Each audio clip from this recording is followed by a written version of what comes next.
Ingi ngari Francis, ngani dawa ngari, dalman girinya, ngari riwi Gooniyandi. Welcome to Laarri Gallery. Welcome to Laarri Gallery. Welcome to Laarri Gallery. We are a small, not-for-profit gallery. Gallery started in 1999. And it's a partnership between Yiyili and our school. Our artwork is bright and colorful. Our artwork has a modern style, featuring dreaming stories and traditional design. Make artifacts such as didgeridoo and bob nuts. We have artworks by Yiyili kids for sale. In 2007, this building opened. This is where artists work. You can learn about local history here and what our painting means to us. If you come on the right day, we might make you a cup of tea or a coffee in our cafe. When someone buys our art, they're supporting our local people.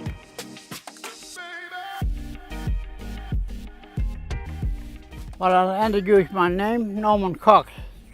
I'm a Gooniyandi man, eldest in the Yiyili community. We started from station. We have 6 kids. We will move down to Yiyili here. Chairman Steve can come along and tell me where you're going to make community down there in Margaret River. We wasn't on the land, but staying on the land. Because we weren't just living there, you know, just living in the country. And I would apply for the managed right to live down there. The managed right, they probably have it in every place, you know, in the gold field and all places like that. And sometimes you have go through the mining mob and you lease a little bit of country, and then you go from further on from there. That's how we started. All the money from the social, what we had, we put in and built a community. And the money, we put it in the bank all the time, in the bank. And that's what the Yiyili started. We never get any funding for 5 years from the government. Government will prove us that we can live here, and that's what the Yiyili is now today. Well, hello everyone. My name's John Hill. The reason I'm out here talking to you is that I actually have a long history with this community, and I'd like to give you a bit of background before you go and see our beautiful gallery. So the genesis of Yiyili community, like many other remote communities, really comes out of decisions that were made in the 1960s about Aboriginal people who worked on pastoral leases. And there were some decisions made about wages and what sort of work people could do and how much they should be paid, for what I would argue were very good human rights reasons. However, there were definitely unexpected consequences to this, where lots of people were actually ejected from pastoral leases, which also happened to be on their traditional country that they'd lived and worked out for a very long time and had developed relationships with the white pastoral lessees. And what the end result of some of this displacement was towns like Fitzroy Crossing that you may have just come through was actually in the late 1970s. Fitzroy Crossing had several thousand people, most of whom were living completely as fringe dwellers, because they had been kicked off their traditional land where they had previously worked on. Obviously they had traditional country there, and then since white people came in, they had worked as on pastoral leases on cattle stations. So I think back in those days it was really obvious that towns like Fitzroy Crossing were just really not good places for people to be. So with some enlightened government policy, there was various programs were established, such as the Aboriginal Community Development Program, which allowed people to return to some of their traditional land and establish communities. The way that it was done land tenure-wise was generally what they call an excision, where they excised, cut out a small parcel of land from a pastoral lease. In this case, obviously the pastoral lease is Louisa Downs, and Norman Cox, who was a Gooniyandi man whose country Louisa Downs is, he'd worked all his life as a cattle station person, and he had finished up in towns like Fitzroy Crossing and Halls Creek, and he wanted to get back to have a better life on his traditional country for himself and his family. So in 1980, he came and camped by the Margaret River here, at the back of where the school is now, which we call the Yiyili River, because it's the Yiyili reach of the Margaret River. That's where the name of the community comes from.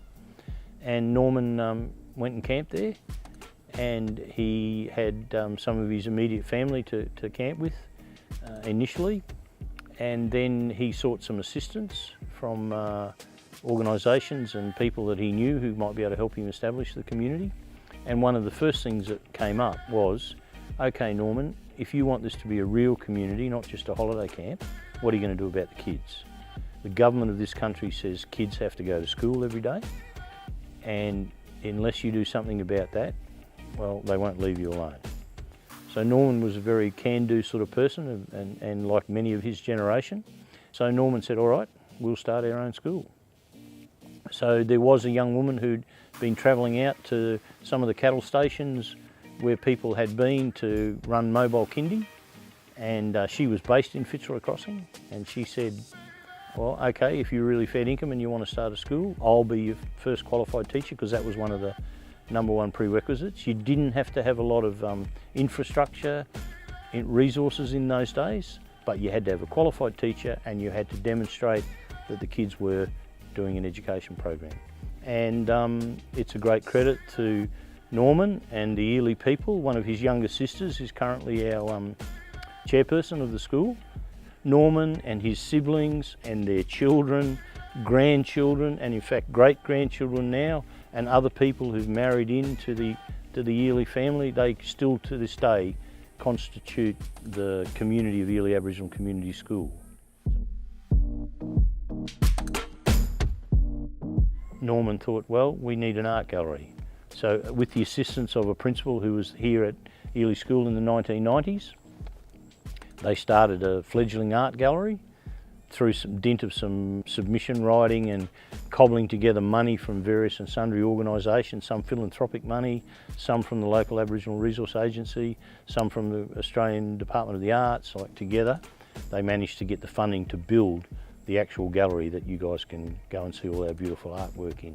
His vision was also to interact well with the wider world and to show things. People had a great love of art and still do so. People love to paint, they love to paint the country, they love to paint bush tucker. There's an economic imperative. I mean, people like to receive some income, of course. It's a very brief history of Yiyili community and Yiyili Aboriginal Community School, and it's something that the community is very proud of, and I think rightly so. And people are really happy to have groups like yourselves come in and look at our school and appreciate what has been achieved by the Yiyili people. And I often think that these sort of stories should be more widely known in mainstream Australia.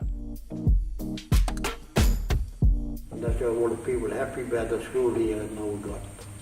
The people like to come back and bring their kid back to the community school, and we're doing good.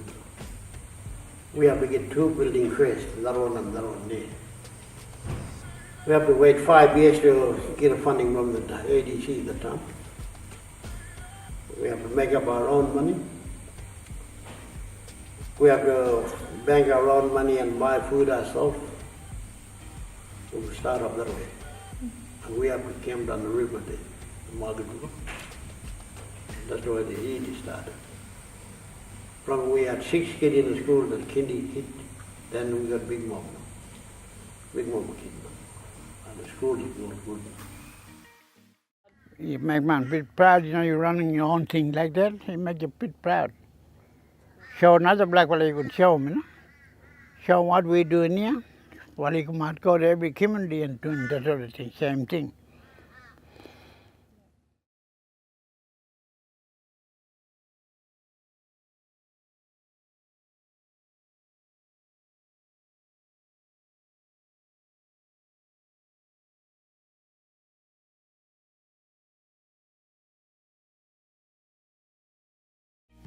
Thank you for visiting our gallery. We hope you find something special to take home. We hope you enjoy your visit. Don't forget to like us on Facebook and follow us on Instagram. Bye. Thanks for coming. Hello. Hello. See you next time. Bye.